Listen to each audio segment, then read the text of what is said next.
Hei, halo, halo, halo. Kedengaran? Halo, Hei, apa kabar? apa ya? Hei, cek, cek. Jelas bro. Ini mainan mainan baru lagi nih. Belum pernah pakai ini gue. Belum pernah ya. Eh, Ntar bro ya.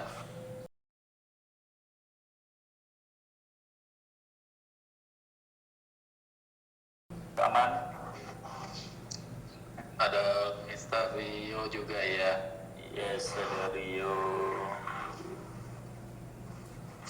Ini Pak Rio, kawan kita, eh, baru 2 hari kemarin kan dia baru sharing juga sama kita juga.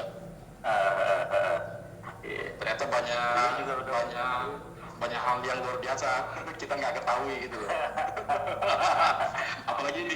apalagi posisinya sekarang perbankan kan lagi apa, terutama ini lembaga keuangan cukup cukup keras ya pukulannya ya gitu ya. Nanti kita pengen Iya, emang. pengen ngobrol nih sama sama apa ahlinya nih, istilahnya apa sih, financial planner, advisor atau apa tuh gimana? Financial planner, financial planner. Oh, financial planner. Tapi kayak teman-teman asuransi gitu ya. Sebenarnya asuransi itu kan hanya satu bagian aja dari financial planner. Kan kalau diterjemahkan financial planner kan berarti perencana keuangan kan. Nah, perencana keuangan sebenarnya kan banyak banget, ya kan, banyak banget, gak cuma masalah asuransi aja ya. Ya apa, salah satunya sih asuransi gitu. Cuman Kayaknya banyak banget yang bisa kita bahas, yang banyak banget yang untuk kita planning. tapi wajib ya seorang asuransi, yang penjual asuransi itu wajib menguasai financial planner juga ya. Sebaiknya sih kayak gitu, sebaiknya sih kayak gitu. Sama aja sebenarnya kayak gini, kayak teman-teman yang di banking juga gitu kan, teman-teman yang marketing banking ataupun yang teman-teman yang di aset manajemen, nah itu juga wajib menguasai juga karena mereka kan melakukan penjualan juga. Ya termasuk juga kayak lu yang di properti itu, menurut gua juga harus menguasai juga gitu kan, karena kan artinya yang kita jual kan adalah salah satu bagian dari sekian banyak bagian kan, kayak gitu kan yang kita dapetin. Jadi kenapa, artinya gini, kenapa sih mereka harus kemudian membeli rumah kayak gitu kan? Kaitannya dengan perencanaan keuangan mereka apa sih kayak gitu. Ya. Ini sebenarnya sih menurut gue itu Ini kita belum mulai loh bro ya. Hah? Apa? Ini kita belum mulai loh bro ya. Udah mulai. belum Oh, ya, baru ngobrol ya, ngobrol aja udah banyak. Siap. Mantap. Jangan digas dulu, pelan-pelan dulu gitu. Ya, siap. Kurang lebih durasi kita kan satu jam ke depan ya. Jadi Yes. saya usahakan 40 menit, ente bisa sharing ke kita gitu. Terutama kan kita udah, jadi saya izin dengan topik ya, bijak cerdas finansial di masa COVID ini. Tapi nanti boleh kemana-mana. Tapi intinya saya begini sih sebenarnya, aku pengen bukan di kelas hanya pengusaha ya, bukan hanya di kelas entrepreneur. Ini kan teman-teman yang pekerja-pekerja harian, kayak yang kan banyak pekerja, teman-teman tuh di bisnis travel, pekerja travel, Yes. di beberapa di hotel kan, beberapa kan pemecatan ya bro ya.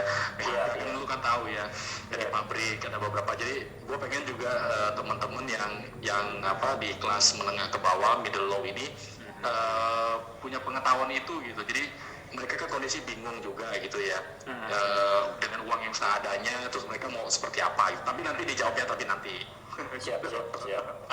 jadi biar nggak hanya ya, kalau kita percaya lah, minimal masalah urusan makan kan kita masih mampu ya. Iya. Tapi kan saudara-saudara kita yang di bawah itu mudah-mudahan juga denger ini juga bisa dapat gambaran gitu loh.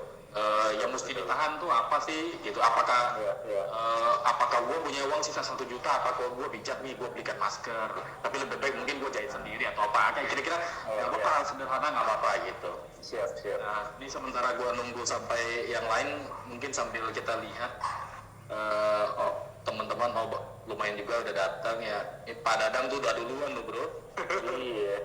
Nanti aku tagih juga, dia harus ngomong properti nanti dia.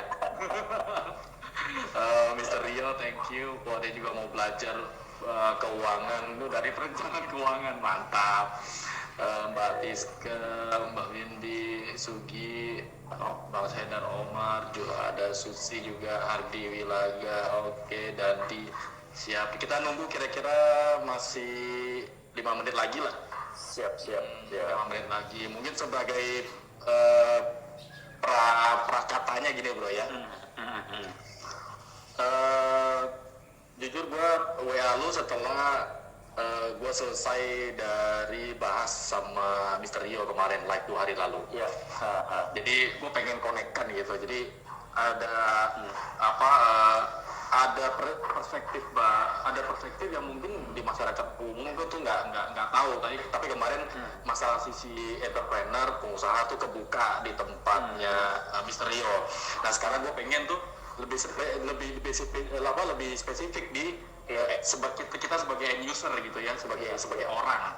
Nah sebagai pekerja, sebagai apa kira-kira kita juga mudah-mudahan dengan diskusi ini tuh teman-teman yang tadi di kaum yang mungkin keberuntungannya belum dapat itu bisa lebih kreatif gitu bro, dengan uang seadanya bisa lebih kreatif lagi. Jadi makanya dari itu gue pikir kayaknya kok ini Mr. Andi harus ngomong nih gitu.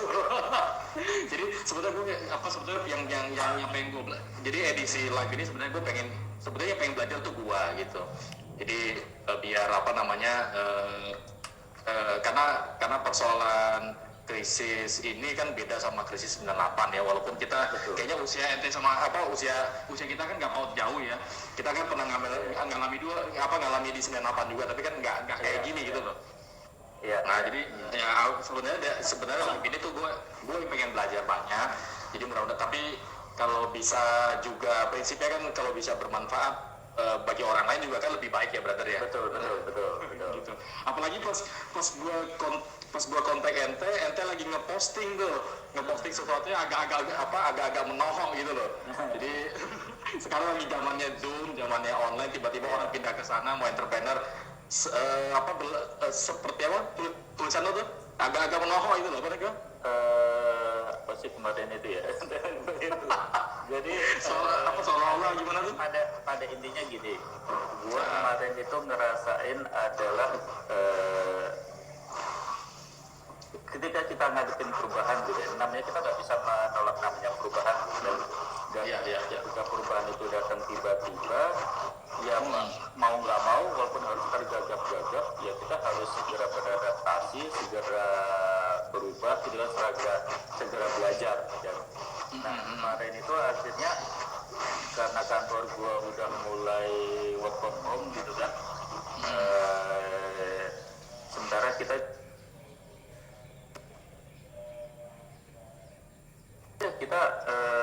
lakukan trainingnya online gitu kan, pakai Zoom.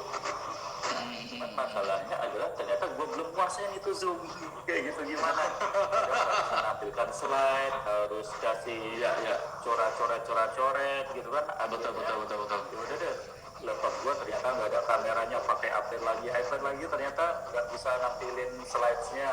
Jadi namanya PowerPoint jadi PDF gitu kan, ngambil masih fotografi lagi gitu kan. Iya.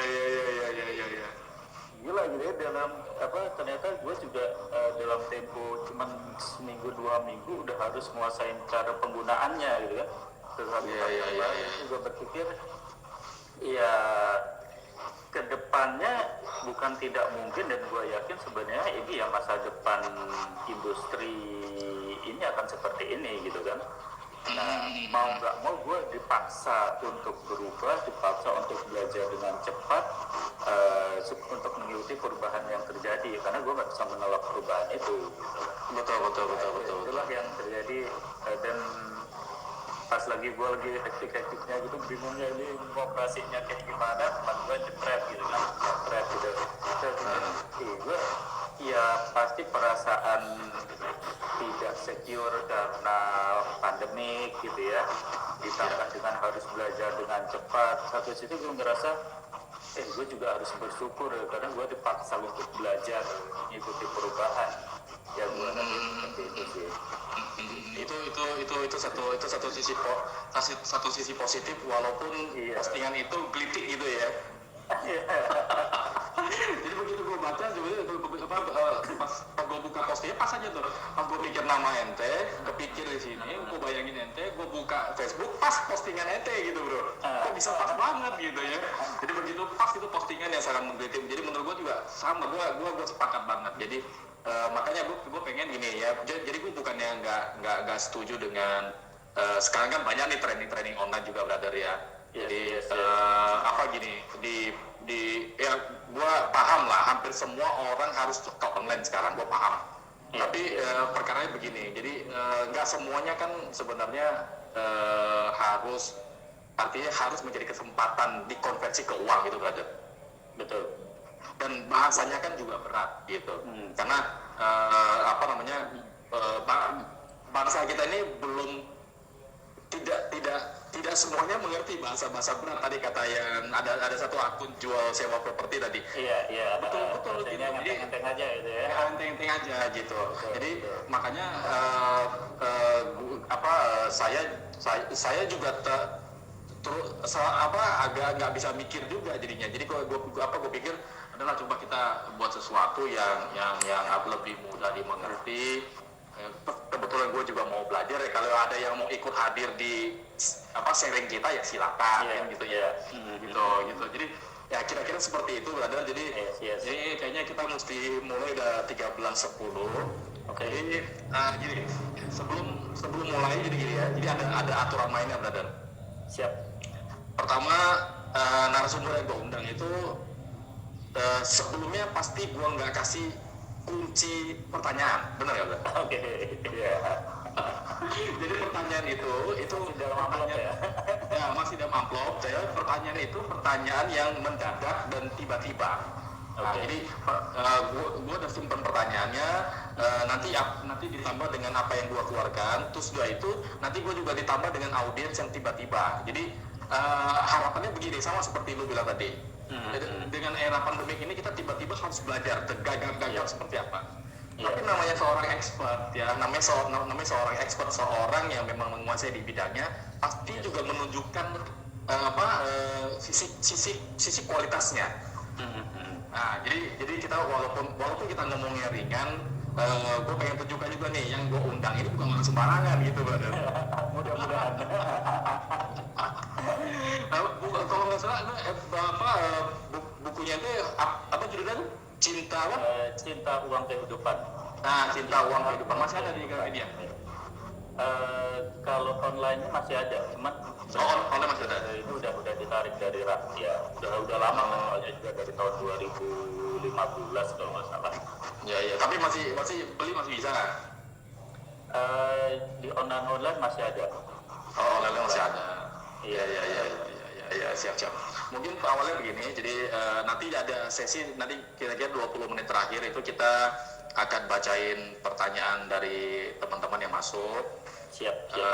Oke, sebelumnya brother, saya kasih kesempatan untuk perkenalkan diri dulu brother.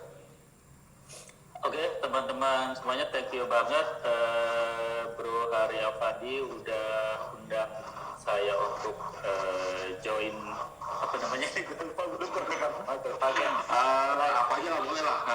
Boleh lagi gitu ya. Kita sih rencananya pengen ngobrol-ngobrol diskusi tentang perencanaan keuangan. Jadi nama saya Andi Nugroho gitu ya. Saya seorang perencana keuangan, kalau bahasa kerennya financial planner gitu ya. Saat ini bernaungnya di Advisors Alliance Group di Jakarta. Jadi lembaga kita itu lembaga konsultan keuangan, menangani berbagai macam kebutuhan tentang keuangan, nggak melulu tentang asuransi kayak tadi Adi bilang gitu ya. Dari A sampai Z-nya kita bisa coba untuk bantu. Oke, Nah, oke. saya juga pernah menulis sebuah buku gitu ya, udah menulis sebuah buku, kemudian juga jadi narasumber untuk pertanyaan tentang keuangan di media massa. Gitu aja kayaknya. Media masanya apa tuh? Media masanya, kalau media cetak yang paling sering kontak gue sekarang Detik, CNBC, CNN, apalagi ya, Kontan. Kontak. Kalau media live-nya itu Kalau biasanya media live-nya yang di TV itu Kompas TV, CNBC Indonesia, CNN Indonesia. Itu paling ya? sering di situ, iya. Wah, berarti jobnya banyak berarti ya. Amin. Itu kan branding kan. Branding ya. Oh, itu branding ya. Sama branding ya. Lah, gitu kan, kayak gini kan brandingnya kan. Makanya ngerti gitu kan. Ya, siap. Teman-teman, jadi tadi sudah tahu ya, jadi kira-kira seperti apa. Nanti tadi ada yang tanya dari sewa jual properti itu, nanti tunjukin bukunya ya. Kebetulan bukunya aku simpen di perpustakaannya di kantor, jadi buka dulu. Kebetulan aku lagi di rumah gitu. Iya, mesti nyari dulu nih. Gue juga mesti nyari dulu.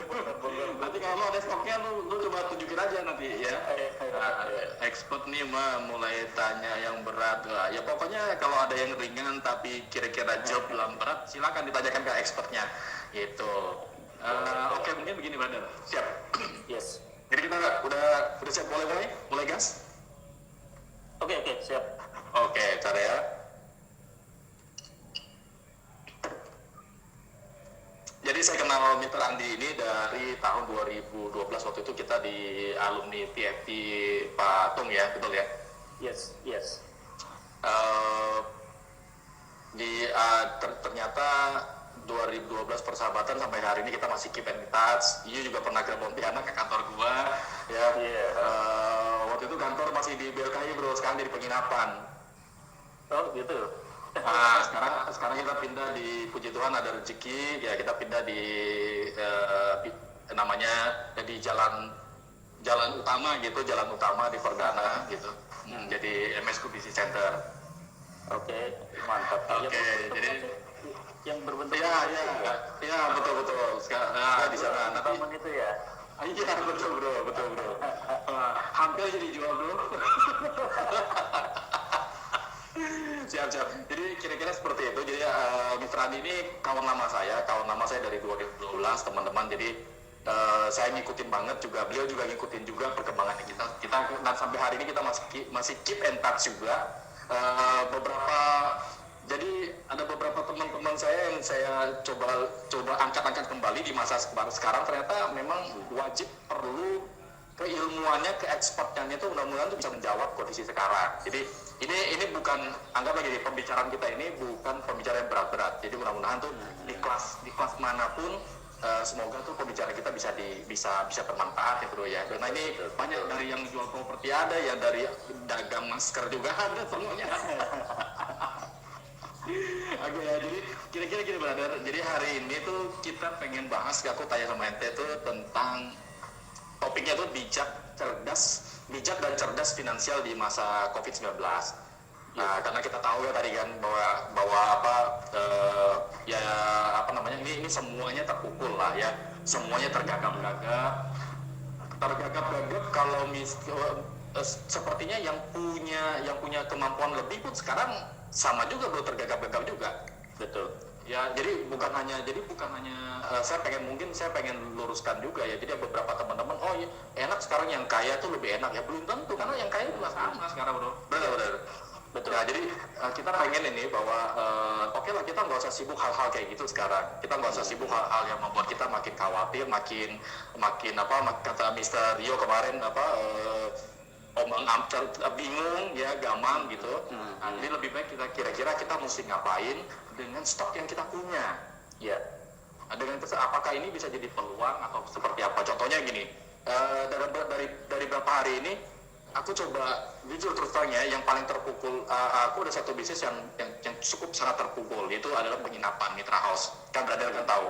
Jadi apalagi satu cabangnya itu sudah jadi, brother. Tinggal opening aja, brother. Dan itu terpaksa sekarang ditutup lagi, dirapikan lagi. Terus nggak tahu masanya kapan nunggunya, sedangkan karyawan sudah ada. Nah, jadi tiba-tiba tuh gue langsung change gitu dengan oke, kalau gue tetap lanjutkan kayaknya nggak masuk akal. Tiba-tiba gue langsung jujur untuk sana di live ini, langsung tiba-tiba gue bagaimana gue punya juga stimulus atau relaksasi atau apa namanya gitu, mengubah karyawan gue yang tadinya tim kita yang tentunya punya cost kan, brother ya. Jadi kita nggak kan ya di tim kita kan ada yang berkeluarga dan segala macam, kan kita juga nggak tega ya, brother. Akhirnya bagaimana kita nih dengan cepat nih, udah nggak besok kita kemas, kita cari kira-kira udah kita besok kita buat jualan sayur online. Padahal itu tim dari penginapan, brother. Timnya dari penginapan. Jadi kita harus change ke sana untuk sementara. Cuman yang penting alarmnya kita selalu pasang supaya kita tahu kapan entry-nya. Jangan sampai bisnis penginapannya malah ditinggal gitu, karena keasikan nanti di bisnis sayurnya. Jadi kita cari itu sampai kayak gitu, kita cari, brother.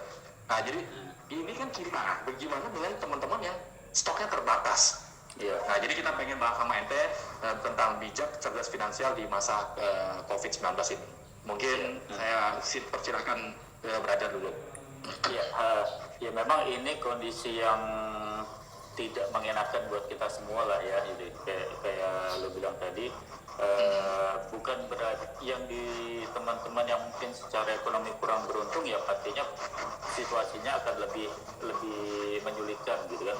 Tapi bukan berarti yang teman-teman yang mungkin para pengusaha ini akan enak-enak aja, ataupun mereka yang karyawan akan enak-enak aja gitu kan. Makanya kemarin aku baca ada satu quotes yang bagus banget gitu di sosial media, buat walaupun kita saat ini posisinya karyawan gitu kan, ikut kerja sama orang, jangan lupa doanya jangan cuma sekedar bilang semoga saya nggak ketularan COVID seperti itu, tapi juga doakan bos-bos kalian gitu. Kenapa? Once tiba-tiba dia ngerasa kayak lu aja gitu, waduh kayaknya dia udah nggak sanggup lagi nih, pengeluarannya udah terlalu besar gitu kan. Bisa aja dia kemarin merasa tidak di rumahin aja karyawannya gitu kan. Atau yang baru aja kemarin ya itu yang di Ramayana Depok itu stasiunnya udah PHK malah kayak gitu kan. Jadi teman-teman yang karyawan pun mereka nggak otomatis bisa aman-aman juga gitu. Nah, terus yang pengusaha gimana juga ya itu tadi, karena pengusaha mungkin mereka dalam menjalankan modal usahanya juga ada punya kredit seperti itu ya kan, punya utang. Nah, mereka juga harus berpikir, sementara peraturan pemerintah yang bilang ada relaksasi untuk pembayaran kredit sepertinya juga belum implementasinya belum nyampe bawah nih gitu kan. Nah, mereka juga harus berpikir lagi lebih keras untuk itu. Nah, akhirnya semuanya kayak lu bilang tadi ya, semuanya merasakan situasi yang gak enak gitu ya. Nah, memang untuk orang-orang yang teman-teman kita yang mungkin secara ekonomi lebih kurang beruntung, pasti situasinya lebih sulit. Beberapa teman-teman gue juga cerita gitu ya, atau kalau kemarin beberapa interview di televisi itu bilang para pengendara ojol ini udah mulai diancam-ancam gitu untuk ditarik kendaraannya karena mereka nggak bisa bayar cicilan itu kan. Nah, cuman kata mereka yaudah kalau sampai pada opsi bahkan yaudah kalau mau tarik deh gitu kan.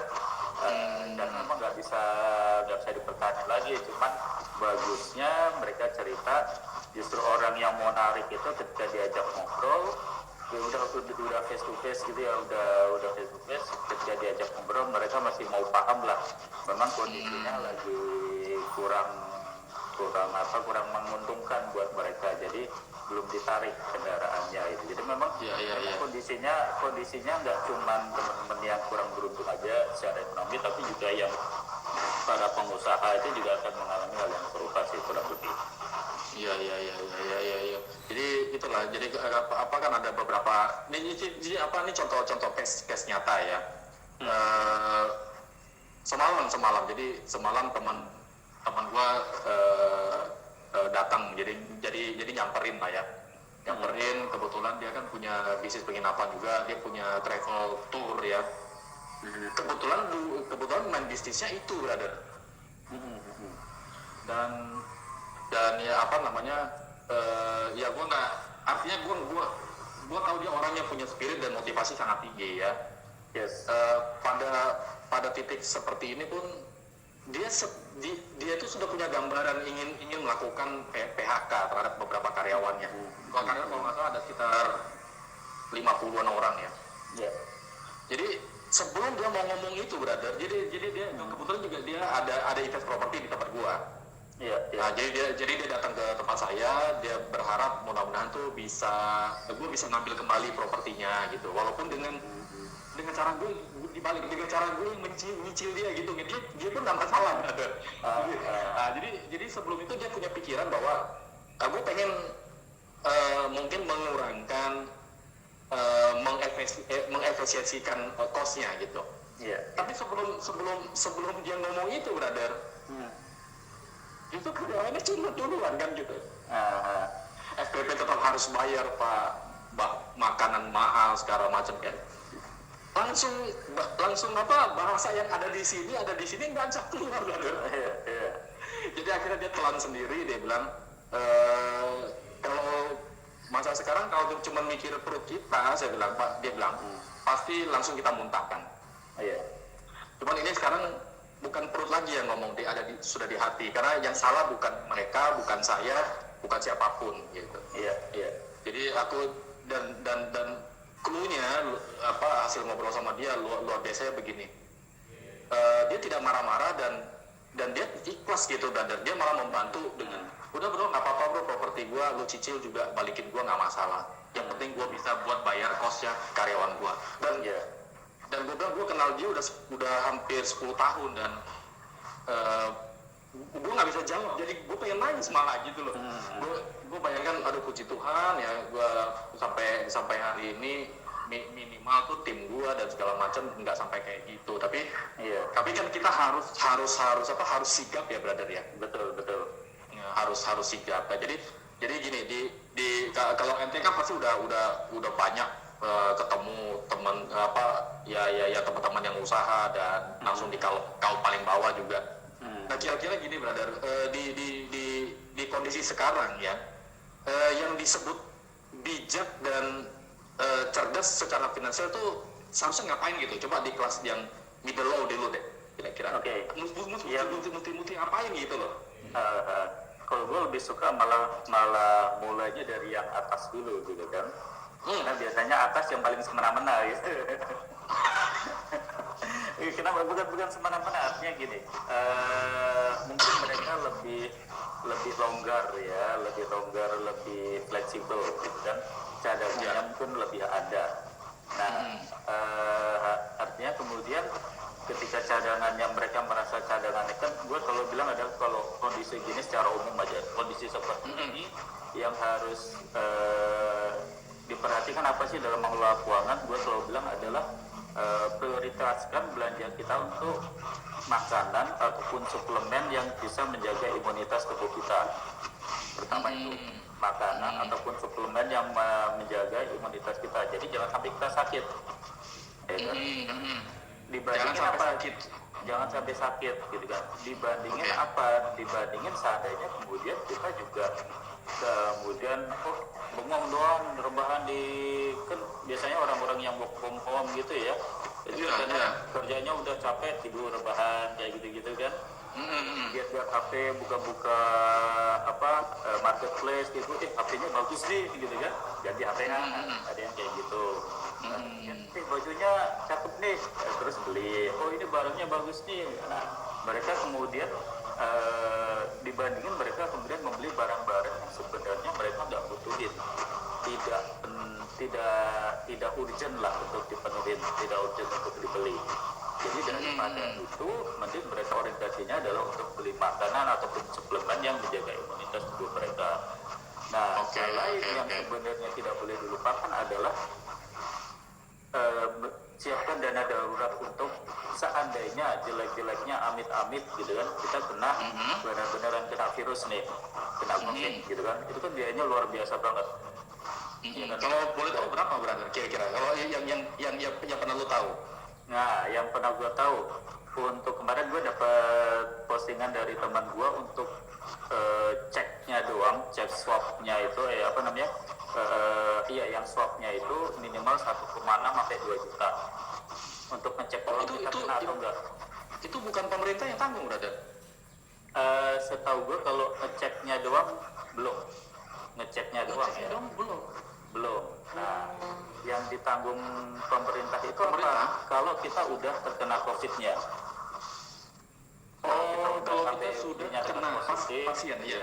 ya, kalau kita udah dinyatakan positif seperti itu, nah itu baru deh kita akan menjadi tanggungan pemerintah.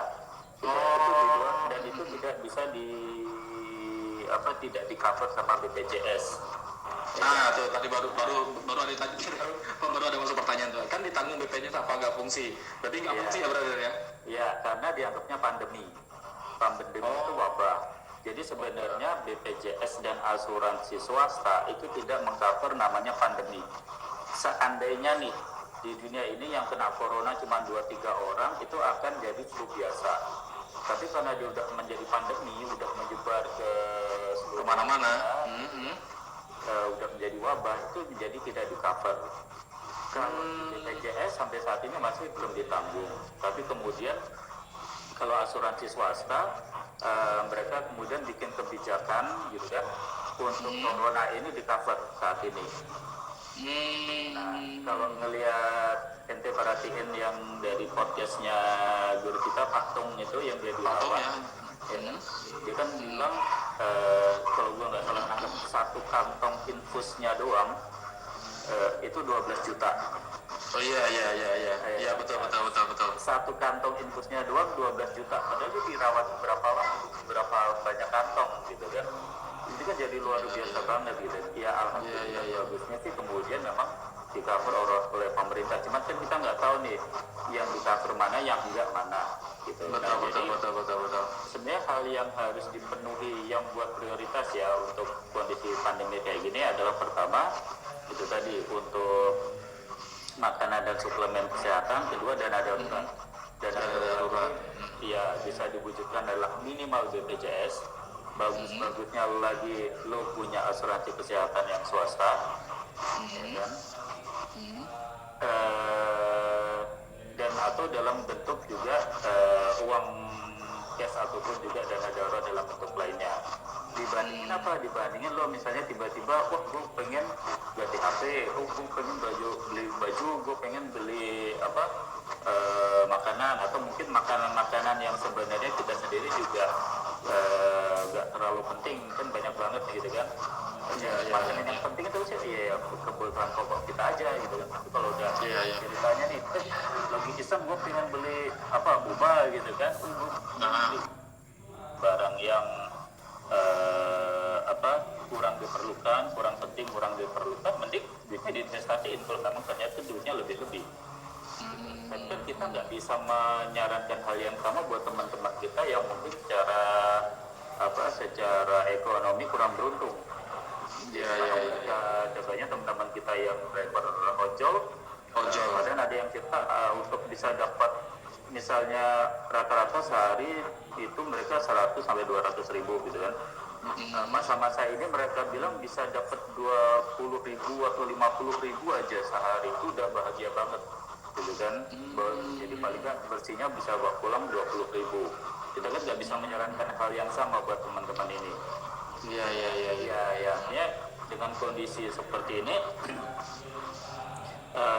hal apa yang bisa dilakukan gitu kan. Ya gue selalu bilangnya adalah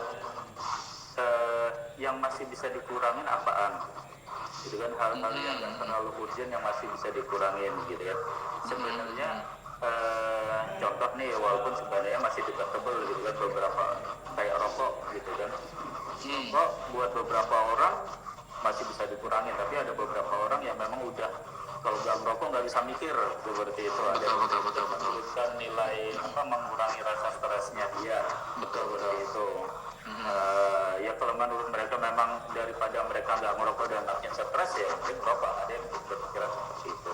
Cuman kalau menurut gue pribadi, kalau memang masih bisa dikurangin dan hal seperti itu, rokok, kopi, ya kan, kopi kan walaupun kita beli yang di kopi keliling di Jakarta banyak itu kan, Starbucks keliling, sepeda gitu kan, pakai SB, betul. ya itu mungkin harganya 2.000-3.000, tapi sehari mereka tiap kali nongkrong minum berapa banyak sih kopi seperti itu hal-hal yang bisa dikurangi, walaupun bisa dikurangin.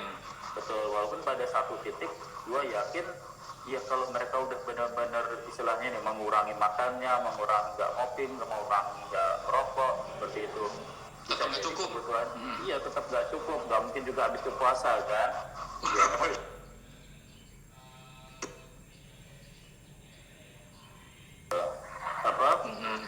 Ada beberapa pilihan yang kemarin di interview itu, ya udah akhirnya motornya dia atau mobil yang biasa buat narik akhirnya dinilai untuk ditarik kan gitu.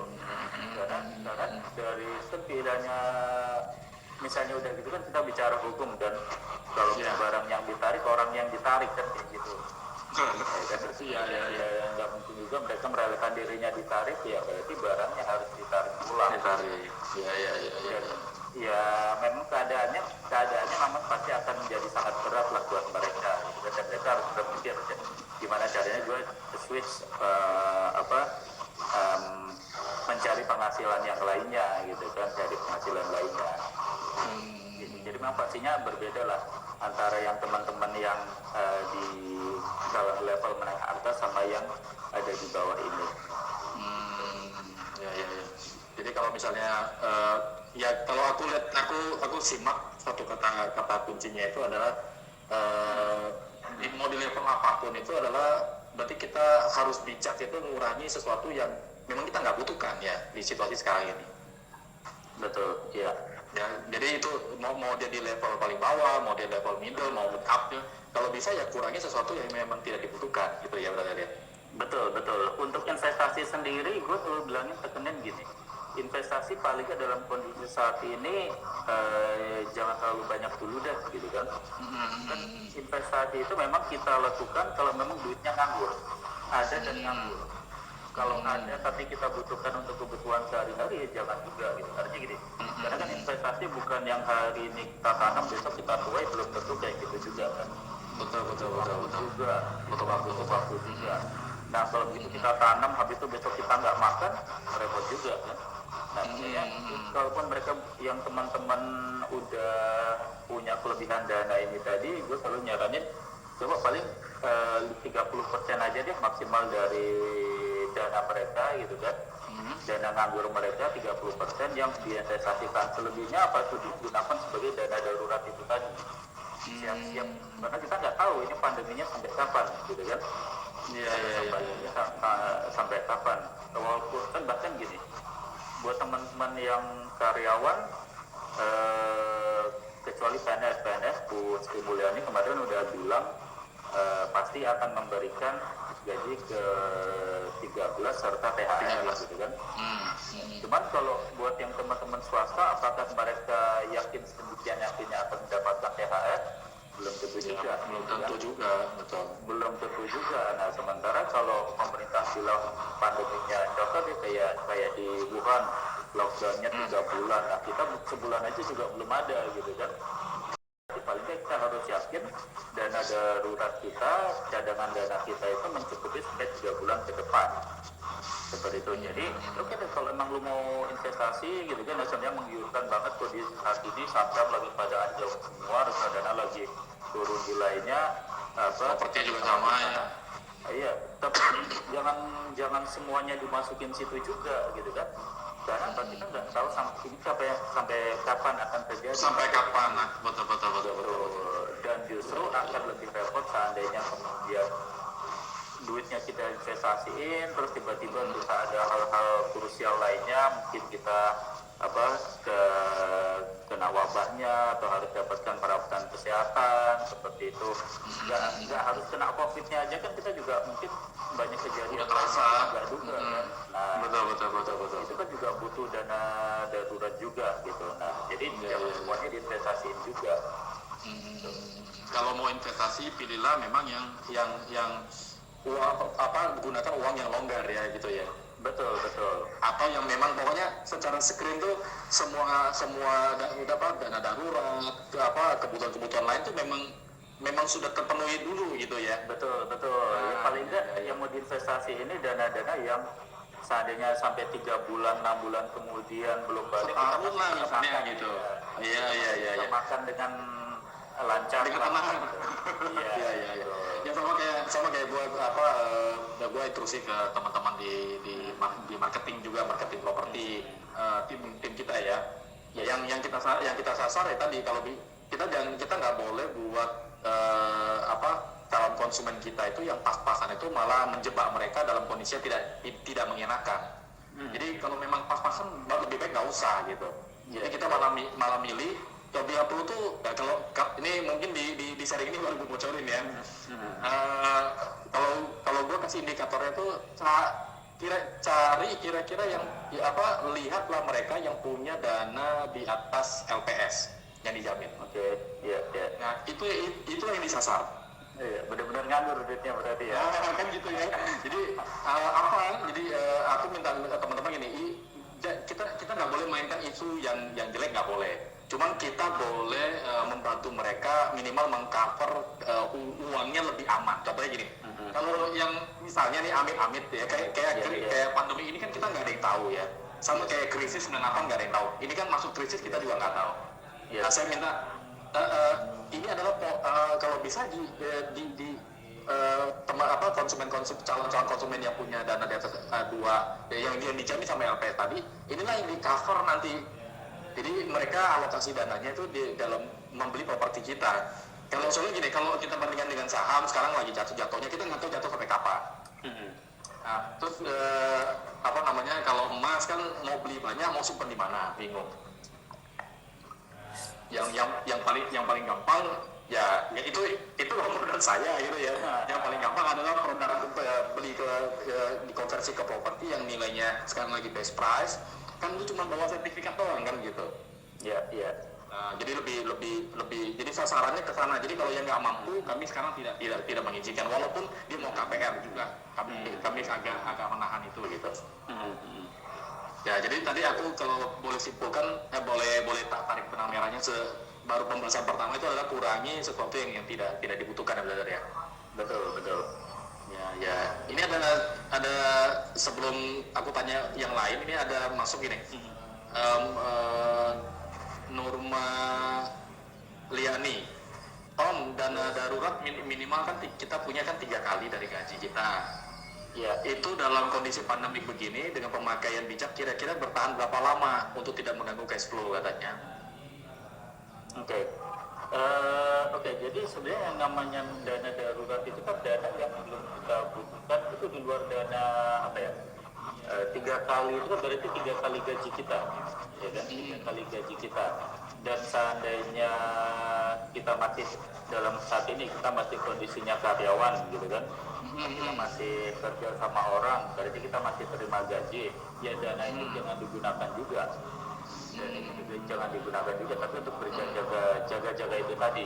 Nah, jangan ini bisa dibelikan dalam bentuk asuransi kesehatan mungkin gitu kan. Selain juga pastinya harus ada uang cash ataupun barang investasi yang dapat dicairin, contohnya kayak logam mulia itu tadi gitu kan. Kalau hanya berapa lama untuk tidak mengganggu cash flow kita adalah ya tergantung kita pemakaiannya seperti apa nih gitu kan. Kalau kita memang saat ini masih sebagai karyawan, masih terima gaji, masih terima penghasilan, seharusnya dia nggak terpakai gitu. Seharusnya dia tidak terpakai gitu. Karena kan sebenarnya memang sudah dicadangkan untuk tidak dipakai, dipakainya hanya kondisi darurat. Sementara kebutuhan sehari-hari kita masih dapat dari penghasilan kita dari gaji kita. Jadi seharusnya bisa sampai berapa lama sepanjang kita masih gajian, ya berarti dana ini belum akan terpakai kecuali tiba-tiba plek hari Senin kita dinyatakan dirumahkan gitu kan. Bahkan dirumahkan menurutku lebih kondisinya lebih menyakitkan dibandingin teman-teman yang di PHK. Kalau PHK kan berarti secara legalnya mereka akan dapat pesangon dari perusahaan. Tapi kalau dirumahkan kan berarti kayak dianggap unpaid living aja, cuti di luar tanggungan. Dan sama kerja, kamu di rumah aja, tapi saya nggak bayarin gaji kamu ya, kayak gitu. Wah, berarti teman-teman berarti teman-teman MS yang MS Group yang ada hadir di sini nih, dengar tuh ya, teman-teman di rumah kan tapi gaji tetap jalan terus loh. Wah, itu disuruh work from home itu yang itu. Apa Itu work from home. Ada yang dirumahkan ya. Dirumahkan itu tidak dipecat gitu kan. Iya.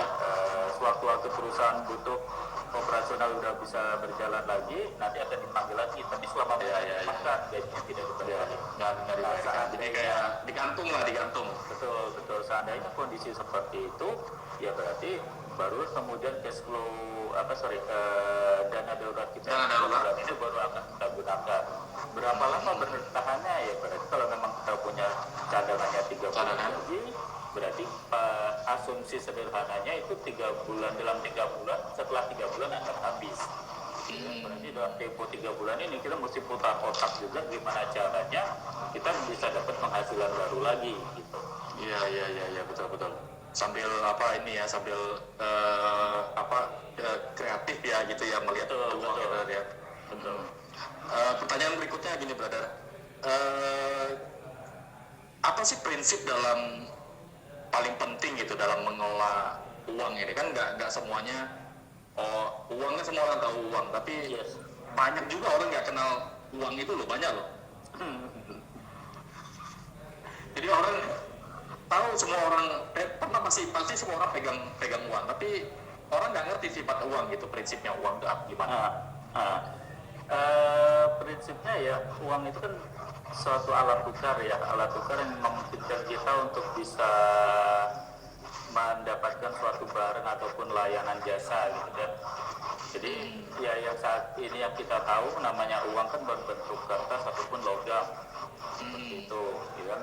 Kemudian dalam perkembangannya diwujudkan nggak perlu pegang fisiknya, tapi diwujudkan dalam bentuk plastik pakai kartu debit, kartu kredit. Berkembang lagi kemudian nggak perlu dalam bentuk basic uang plastik, tapi bisa pakai mobile banking gitu kan, atau transfer dari HP.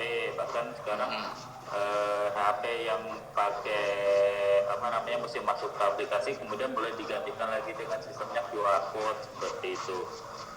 Jadi sebenarnya prinsip uang itu kan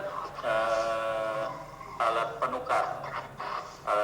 Kita butuh suatu barang atau suatu jasa, untuk mendapatkannya kita harus tukarkan dengan yang namanya uang itu tadi. Gitu. Dan prinsip sederhana kalau menurutku ya, prinsip sederhana dalam kita mengelola uang itu adalah kedewasaan sama mindset kita sih, terutama di situ. Dan artinya jangan kemudian kita juga seperti kondisi saat ini aja panik. Apakah kita semua panik, apakah kita semua takut? Pastinya iya. Tapi jangan kemudian rasa panik, rasa takut itu terus menyelimuti kita hingga kita melakukan hal-hal yang di luar batas juga. Contohnya misalnya, gue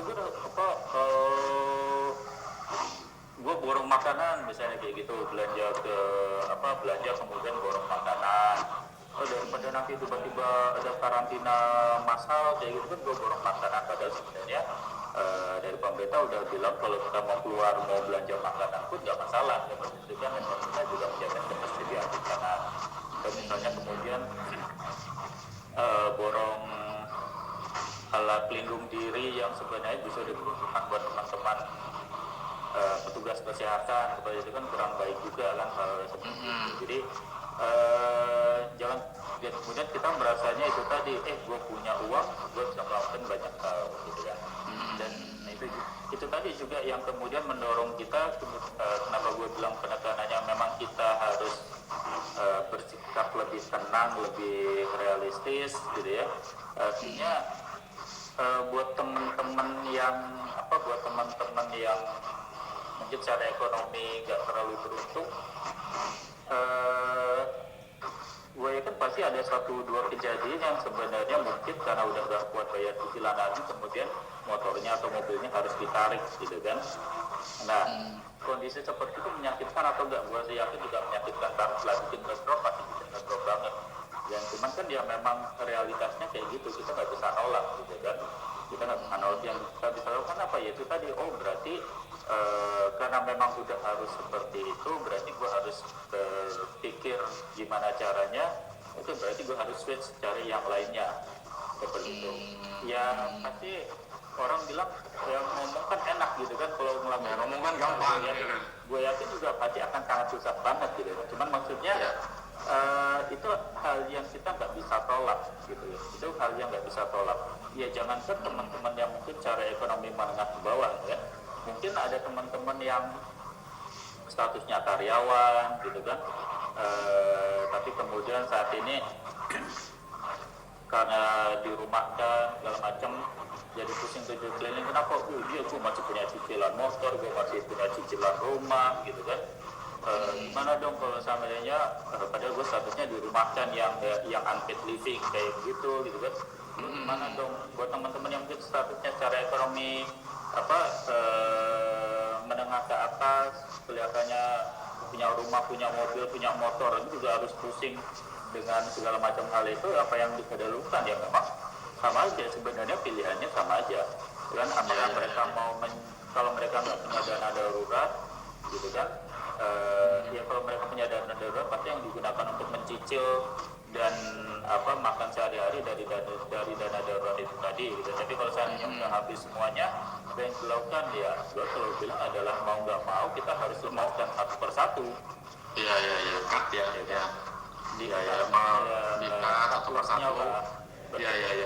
Jadi karena ya sebenarnya gitu ya, kita nggak perlu gengsi, nggak perlu malu lah ya, karena kondisi ini kan semuanya harusnya. Betul.